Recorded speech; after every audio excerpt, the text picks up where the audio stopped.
IndiGo ವಿಮಾನದ ಹಾರಾಟದಲ್ಲಿ ವ್ಯತ್ಯಯ 4ನೇ ದಿನಕ್ಕೆ ಕಾಲಿಟ್ಟಿದೆ.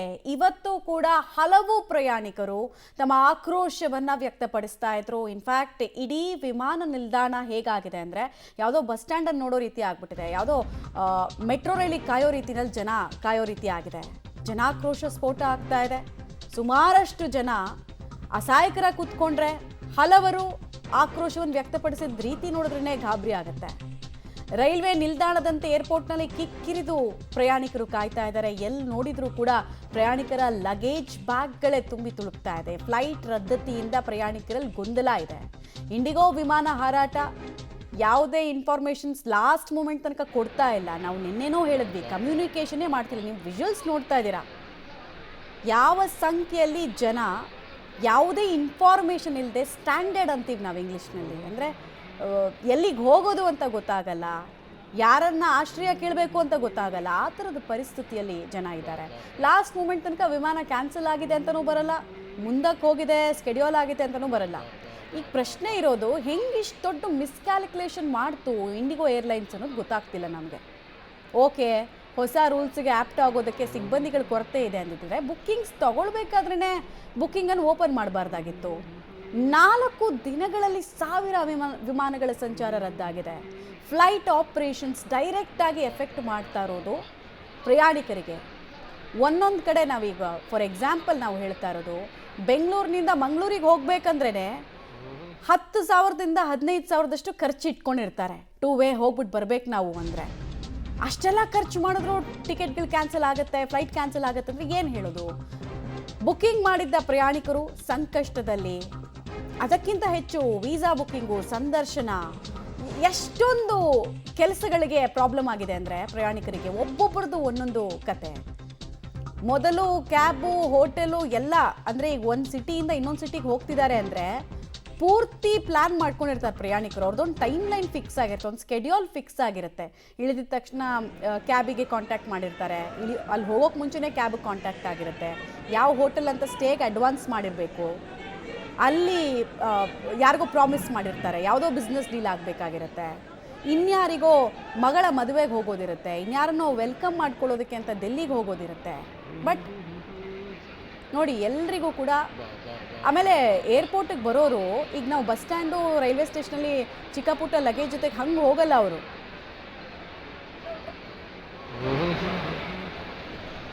ಡೀಟೇಲ್ಸ್ ಕೊಡ್ತಾರೆ ಮುದುಕೃಷ್ಣ. ಇಲ್ಲಿ ಸಾಲ್ವ್ ಮಾಡೋದಕ್ಕೆ ತೆಗೆದುಕೊಳ್ತಾ ಇರುವಂತಹ ಸೊಲ್ಯೂಷನ್ಸ್ ವರ್ಕ್ ಆದಂಗೆ ಕಾಣ್ತಾ ಇಲ್ಲ, ಎಫೆಕ್ಟಿವ್ ಆದಂಗೆ ಕಾಣಿಸ್ತಾ ಇಲ್ಲ. ಯಾವಾಗ ನಾರ್ಮಲೈಸ್ ಆಗಬಹುದು ಈಗಿನ ಸ್ಥಿತಿ ನೋಡಿದ್ರೆ, ಈಗ ಒಂದು 2-3 ದಿನದಲ್ಲಂತೂ ಇದು ಸಾಲ್ವ್ ಆಗಲ್ಲ ಅನ್ನೋ ರೀತಿ ಕಾಣಿಸ್ತಾ ಇದೆ. ಖಂಡಿತ ಮಮತಾ, ಈ ಒಂದು ಸಮಸ್ಯೆ ಆರಂಭ ಆಗಿ 4 ದಿನಗಳು ಕಳೆದಿದೆ. 4 ದಿನಗಳು ಕಳೆದರೂ ಕೂಡ ಯಾವುದೇ ರೀತಿಯ ಸೊಲ್ಯೂಷನ್ಗಳು ಸಿಗ್ತಾ ಇಲ್ಲ. ಅದಕ್ಕೆ ಸ್ಪಷ್ಟ ಸಾಕ್ಷಿಯಾಗಿ ತಾವೀಗ ನೋಡ್ತಾ ಇದ್ದೀರಾ, ಕೆಂಪೇಗೌಡ ಇಂಟರ್ನ್ಯಾಷನಲ್ ಏರ್ಪೋರ್ಟ್ನ ಟರ್ಮಿನಲ್ 1ರ ಮುಂಭಾಗ ಇರುವಂತಹ ಇಂಡಿಗೋ ಏರ್ಲೈನ್ಸ್ನ ಟಿಕೆಟ್ ಬುಕ್ಕಿಂಗ್ ಸೆಂಟರ್, ಅಲ್ಲಿ ಯಾವ ರೀತಿ ಜನ ತುಂಬಿ ತುಳುಕಿದ್ದಾರೆ ಅನ್ನೋದಕ್ಕೆ ಒಂದು ಬೆಸ್ಟ್ ಎಕ್ಸಾಂಪಲ್. ಎಲ್ಲರೂ ಕೂಡ ತಮ್ಮ ಟಿಕೆಟ್ ಏನು ಕ್ಯಾನ್ಸಲ್ ಆಗಿದೆ, ವಿಮಾನ ರದ್ದಾಗಿದೆ, ಹಾಗಾಗಿ ಅದನ್ನು ಟಿಕೆಟನ್ನು ಕ್ಯಾನ್ಸಲ್ ಮಾಡುವಂಥ ಸಲುವಾಗಿ, ಇಲ್ಲ ಆದರೆ ರೀಶೆಡ್ಯೂಲ್ ಬೇರೆ ಯಾವುದಾದ್ರು ಫ್ಲೈಟ್ ಸಿಗುತ್ತಾ ಅನ್ನೋಂಥ ಬುಕ್ಕಿಂಗ್ ಮಾಡಿ ಇದೇ ರೀತಿಯ ಪರದಾಟವನ್ನ ಕಳೆದ 4 ದಿನಗಳಿಂದಲೂ ಕೂಡ ಅನುಭವಿಸ್ತಾ ಇರುವಂತದ್ದು. ಆದ್ರೆ ಇದಕ್ಕೆ ಇರುವಂತಹ ಸೊಲ್ಯೂಷನ್ ಒಂದೇ, ಇಂಡಿಗೋ ಏರ್ಲೈನ್ಸ್ ಯಾವುದಾದ್ರು ಸ್ಪಷ್ಟವಾದ ಕಾರಣವನ್ನು ಕೊಡಬೇಕು. ಇಂಡಿಗೋ ಏರ್ಲೈನ್ಸ್ ಯಾವುದಾದ್ರು ಸ್ಪಷ್ಟವಾದ ಕಾರಣವನ್ನು ಕೊಡಬೇಕು, ಆದರೆ ಯಾವುದೇ ರೀತಿಯ ಕಾರಣಗಳನ್ನು ಕೊಡ್ತಾ ಇಲ್ಲ. ಮತ್ತಕ್ಕೆ ಅದಕ್ಕೆ ಬೇಕಾದಂಥ ಸಮಸ್ಯೆಗಳಿಗೆ, ಪರಿಹಾರಗಳಿಗೆ ಕಂಡುಕೊಳ್ಳುವಂಥ ಪ್ರಯತ್ನಗಳನ್ನು ಕೂಡ ಮಾಡ್ತಾ ಇಲ್ಲ ಅನ್ನೋದು ಇಲ್ಲಿ ಸ್ಪಷ್ಟವಾಗಿ ಗೋಚರಿಸುತ್ತೆ. ಕಾರಣ ಯಾಕಂದರೆ 4 ದಿನಗಳಾಗ್ತಿದೆ, ಸಮಸ್ಯೆ ಜಾಸ್ತಿ ಆಗ್ತಿದೆಯೇ ಹೊರತು ಕಡಿಮೆ ಅಂತೂ ಆಗ್ತಾ ಇಲ್ಲ.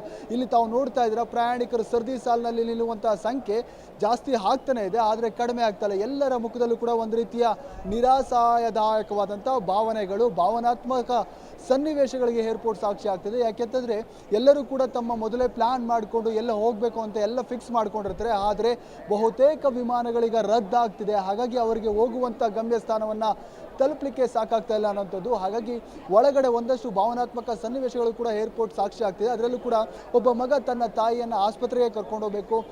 ಅಹಮದಾಬಾದ್ನಲ್ಲಿ ಮೊದಲೇ ಡಾಕ್ಟರ್ ಅಪಾಯಿಂಟ್ಮೆಂಟ್ ತೊಗೊಂಡಿದ್ರು. ಆದರೆ ಅಲ್ಲಿಗೆ ಹೋಗಬೇಕು ಅಂತೇಳಿ ಏರ್ಪೋರ್ಟ್ಗೆ ಬಂದಂಥ ಸಂದರ್ಭದಲ್ಲಿ ಕೊನೆ ಕ್ಷಣದಲ್ಲಿ ಫ್ಲೈಟ್ ಕ್ಯಾನ್ಸಲ್ ಆಗುತ್ತೆ. ಮಗನಿಗೆ ಒಂದು ರೀತಿ ದಿಕ್ಕು ತೋಚದಂಥ ಪರಿಸ್ಥಿತಿ. ಮತ್ತೊಂದು ಕಡೆ ಮಗಳು ತಂದೆ ನವೆಂಬರ್ 30ನೇ ತಾರೀಕು ಬೆಂಗಳೂರಿನಲ್ಲಿ ತೀರ್ಕೊಂಡಿರ್ತಾರೆ. ಹಾಗಾಗಿ ಹರಿದ್ವಾರಕ್ಕೆ ಹೋಗಿ ತಂದೆಯ ಅಸ್ಥಿಯನ್ನು ವಿಸರ್ಜನೆ ಮಾಡಬೇಕಂತೇಳಿ ಕುಟುಂಬ ಸಮೇತ ಏರ್ಪೋರ್ಟ್ಗೆ ಬರ್ತಾರೆ. ಆದರೆ ಕೊನೆ ಕ್ಷಣದಲ್ಲಿ ಅವರ ಫ್ಲೈಟ್ ಕೂಡ ರದ್ದಾಗುತ್ತೆ. ಹಾಗಾಗಿ ಏನು ಮಾಡಬೇಕು ಅನ್ನೋದು ದಿಕ್ಕು ತೋರಿಸ್ತಾ ಇಲ್ಲ. ಈ ರೀತಿಯ ಒಬ್ಬೊಬ್ಬರದು ಕೂಡ ಒಂದೊಂದು ರೀತಿಯ ಭಾವನಾತ್ಮಕ ಸನ್ನಿವೇಶಗಳು. ಎಲ್ಲರೂ ಕೂಡ ಸಾವಿರಾರು ರೂಪಾಯಿ ಖರ್ಚು ಮಾಡಿಕೊಂಡು ಮೊದಲೇ ಟಿಕೆಟ್ಗಳನ್ನು ಬುಕ್ ಮಾಡ್ಕೊಂಡಿರ್ತಾರೆ. ಅದರಲ್ಲೂ ಕೂಡ ಮಧ್ಯಮ ವರ್ಗದವರು ಒಂದಷ್ಟು ಹಣ ಇಟ್ಕೊಂಡು ಎಲ್ಲೋ ಒಂದಷ್ಟು ಟೂರ್ ಪ್ಲಾನ್ ಮಾಡಿರ್ತಾರೆ. ಎಲ್ಲವೂ ಕೂಡ ಕೊನೆ ಕ್ಷಣದಲ್ಲಿ ಕ್ಯಾನ್ಸಲ್ ಆಗ್ತಾ ಇದೆ. ಹಾಗಾಗಿ ಭಾಳಷ್ಟು ಸಮಸ್ಯೆಗಳಾಗ್ತಾ ಇದೆ ಒಳಗಡೆ. ಅದರಲ್ಲೂ ಕೂಡ ಈಗ ಶಬರಿಮಲೆಗೆ ಭಕ್ತರು ತೆರಳುವಂತಹ ಸೀಸನ್ನು. ಬೆಂಗಳೂರಿನಿಂದ ಕೊಚ್ಚಿಗೆ ತೆರಳುವಂತಹ ವಿಮಾನಗಳಲ್ಲಿ ಬಹುತೇಕ ಅಯ್ಯಪ್ಪನ ಭಕ್ತರು ಪ್ರಯಾಣ ಮಾಡುವಂಥದ್ದನ್ನು ಮಾಡ್ತಾ ಇದ್ದಾರೆ. ಅವರಿಗೂ ಕೂಡ ಆ ವಿಮಾನ ರದ್ದಾಗಿರೋದ್ರೆ ಈಗಾಗಲೇ ಕೂಡ ಏರ್ಪೋರ್ಟ್ನ ಒಳಭಾಗದಲ್ಲಿ ಅಯ್ಯಪ್ಪ ಮಾಲಾಧಾರಿ ಭಕ್ತರು ಪ್ರತಿಭಟನೆಗಿಳಿದ್ದಾರೆ. ಯಾಕೆಂತಂದರೆ 2 ದಿನಗಳಿಂದ ಅಲ್ಲೇ ಉಳ್ಕೊಂಡಿದ್ದಾರೆ. ಹಾಗಾಗಿ ಅವ್ರಿಗೆ ಹೋಗ್ಲಿಕ್ಕೆ ಆಗ್ತಿಲ್ಲ, ಇರ್ಲಿಕ್ಕೆ ಆಗ್ತಿಲ್ಲ. ಹಾಗಾಗಿ ಅಲ್ಲೇ ಭಜನೆಯನ್ನು ಮಾಡುವಂಥ ಸಮಸ್ಯೆಯನ್ನು ಮಾಡ್ತಾರೆ. ಇಲ್ಲಿ ಪ್ರಯಾಣಿಕರು ಅವ್ರನ್ನೇ ಮಾತಾಡಿಸೋದು ಪ್ರಯತ್ನ ಮಾಡಿ. ಮೇಡಮ್, ತಾವು ಎಲ್ಲಿಗೆ ಹೋಗ್ತೀರಿ? ಏನು ಸಮಸ್ಯೆ ಆಗ್ತಿದೆ? ಇಲ್ಲಿ ಬಂದು ಮೇಲ್ ಕ್ಯಾನ್ಸಲ್ ಮಾಡಿದ್ದಾರೆ ಸರ್. ಕಮ್ಯುನಿಕೇಷನ್ ಏನು ಕೊಟ್ಟಿಲ್ಲ ನೆಟ್ಟಿಗೆ. ಆಲ್ಮೋಸ್ಟು ಇನ್ನು 1 ಅವರ್ ಇರೋ ಮುಂಚೆ ಒಂದು ಸ್ಮಾಲ್ SMS ಹಾಕಿದ್ದಾರೆ ಅಷ್ಟೇ, ಬಿಟ್ಟು ಇನ್ನೇನು ಇಮೇಲ್ ಕಮ್ಯುನಿಕೇಷನು, ಕಾಂಟ್ಯಾಕ್ಟ್ ಮಾಡಿರೋದು ರೀಫಂಡ್ ಬಗ್ಗೆ ಏನೂ ಇನ್ಫಾರ್ಮೇಷನ್ ಇಲ್ಲ. ಸೊ ನೀವು ನೋಡಿದ್ರೆ 2 ಕೌಂಟರ್ ಇಟ್ಟಿದ್ದಾರೆ. ಸೊ ಅಟ್ಲೀಸ್ಟ್ ಮ್ಯಾನ್ ಪವರ್ ಇಟ್ಬಿಟ್ಟು ಕ್ಲೀನಿಗೆ ಮೂವ್ ಮಾಡಿದ್ರೂ ಕ್ರೌಡ್ ಏನೋ ಒಂದು ಹೆಲ್ಪ್ಫುಲ್ ಇರುತ್ತೆ. But absolutely nothing. ಒಳಗೆ ಕಳಿಸಿ ಮತ್ತೆ ಆಚೆ ಕಳಿಸ್ತಾ ಇದ್ದಾರೆ. ಸೊ ಈ ಥರ ಇಶ್ಯೂ ಮಾಡ್ತಾ ಇದ್ದಾರೆ. ಪ್ಲಾನ್ ಮಾಡ್ಕೊಂಡಿರ್ತಾರೆ ಎಲ್ಲೋ ಹೋಗ್ಬೇಕು ಅಂತ, ಈ ರೀತಿ ಸಡನ್ನಾಗಿ ಕ್ಯಾನ್ಸಲ್ ಆದಾಗ ಎಷ್ಟೆಲ್ಲ ಸಮಸ್ಯೆ ಆಗಲ್ವಾ? ಆಗುತ್ತೆ ಸರ್. ಅದೇ ತೊಂದರೆ ಆಗ್ತಿರೋದಲ್ಲ, ರೀಫಂಡ್ದು ಎಲ್ಲ ಇಶ್ಯೂಸ್ ಏನು ಅನ್ನೋ ಅವರು ಕ್ಲಿಯರಾಗಿ ಕಮ್ಯುನಿಕೇಷನ್ ಇಲ್ಲ ಯಾವ ಥರ ಏನು ಅಂತ. ಪ್ಲ್ಯಾನು ಕ್ಯಾನ್ಸಲ್ ಆಗಿದೆ. ಏನೇನು ವೆಕೇಷನ್ ಪ್ಲ್ಯಾನ್ ಮಾಡಿರ್ತೀವಿ ಎಲ್ಲ. ಸೊ ನೋಡ್ಬೇಕೇನಾಗುತ್ತೆ, ಇವ್ರ ಜೊತೆ ಮಾತಾಡಿ ನೋಡಬೇಕು. ಹೊತ್ತಿಂದ ಕಾಯ್ತಾ ಇದ್ರೆ ಗಂಟೆಗಟ್ಟಲೆ ಆಗ್ತಿದೆ ಕ್ಯೂವಲ್ಲಿ.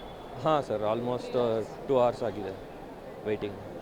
ಅಂತ ಇದು ಅಂದರೆ ಫ್ಲೈಟ್ ಏನೋ ಕ್ಯಾನ್ಸಲ್ ಆಗ್ತಿದೆ, ಮತ್ತು ಅದನ್ನು ರೀಫಂಡ್ ಮಾಡ್ಕೋಬೇಕು ಇಲ್ಲ ರೀಶೆಡ್ಯೂಲ್ ಮಾಡ್ಕೋಬೇಕು ಅಂತಂದ್ರೂ ಕೂಡ ಹೊರಗಡೆ ಬಂದು ಗಂಟೆಗಟ್ಟಲೆ ಕಾಯಬೇಕಾದಂಥ ಪರಿಸ್ಥಿತಿ. ಹಾಗಾಗಿ ಎಲ್ಲೋ ಒಂದು ಕಡೆ ಪ್ರಯಾಣಿಕರ ತಾಳ್ಮೆಯ ಕಟ್ಟೆ ಹೊಡಿತಾ ಇದೆ, ಮಿತಿ ಮೀರ್ತಾ ಇದೆ. ಹಾಗಾಗಿ ಇಂಡಿಗೋ ವಿರುದ್ಧ ಪದೇ ಪದೇ ಆಕ್ರೋಶದ ನುಡಿಗಳು ಮುಂದುವರಿತಲೇ ಇದೆ. ಆದರೆ ಇದಕ್ಕೆ ಸೊಲ್ಯೂಷನ್ ಎಲ್ಲೋ ಒಂದು ಕಡೆ ಈಗಾಗಲೇ ಹೇಳಿರುವಂಥ ಪೈಲಟ್ಗಳ ನೇಮಕ ಆಗಬೇಕು. ಇಲ್ಲಿ ಆಗ್ತಿರುವಂಥ ವ್ಯತ್ಯಾಸ ಏನಂತಂದರೆ ಈಗಾಗಲೇ ಕೂಡ ಪೈಲಟ್ಗಳಿಗೆ ಮೊದಲು ರಾತ್ರಿ ಪಾಳಿಯಲ್ಲಿ 6 ಬಾರಿ ಟೇಕ್ ಆಫ್ ಲ್ಯಾಂಡಿಂಗ್ ಮಾಡಲಿಕ್ಕೆ ಅವಕಾಶ ಇತ್ತು. ಆದರೆ ಈಗ ಹೊಸ FDTL ನಿಯಮಗಳ ಪ್ರಕಾರ ಕೇವಲ 2 ಬಾರಿ ಅಷ್ಟೇ ಲ್ಯಾಂಡಿಂಗ್ ಮಾಡಲಿಕ್ಕೆ, ಅಂದರೆ ಅವರ ಕೆಲಸದ ಅವಧಿಯನ್ನು ಕಡಿಮೆ ಮಾಡಲಾಗ್ತಾ ಇದೆ ಸುರಕ್ಷತೆ ದೃಷ್ಟಿಯಿಂದ. ಹಾಗಾಗಿ ಈ ಸಮಸ್ಯೆಗಳು ಕಾಣಿಸ್ಕೊಳ್ತಾ ಇರೋದು. ಇದು ಸದ್ಯಕ್ಕೆ ಸಮಸ್ಯೆ ಸಾಲ್ವ್ ಆಗಲ್ಲ. ಮೇ ಬಿ ಇನ್ನೂ 1 ವಾರ 10 ದಿವಸ ಆಗ್ಬೋದು ಅನ್ನೋಂತಕ್ಕಂಥ ಮಾಹಿತಿ ಸಿಗ್ತಾ ಇರುವಂಥದ್ದು. ಮಮತಾ, ರೈಟ್, ಧನ್ಯವಾದ ತಮ್ಮೆಲ್ಲ ಮಾಹಿತಿಗಾಗಿ. ಆಮೇಲೆ ಇಲ್ಲಿ ಇನ್ನೊಂದು ಅನುಮಾನ ಮೂಡ್ತಾ ಇದೆ. ಈಗ ಆಲ್ಮೋಸ್ಟ್ ಅಂತಾರಾಷ್ಟ್ರೀಯ ಸುದ್ದಿ ಮಾಧ್ಯಮಗಳು ಇದನ್ನು ಪ್ರಕಟ ಮಾಡ್ತಿದೆ.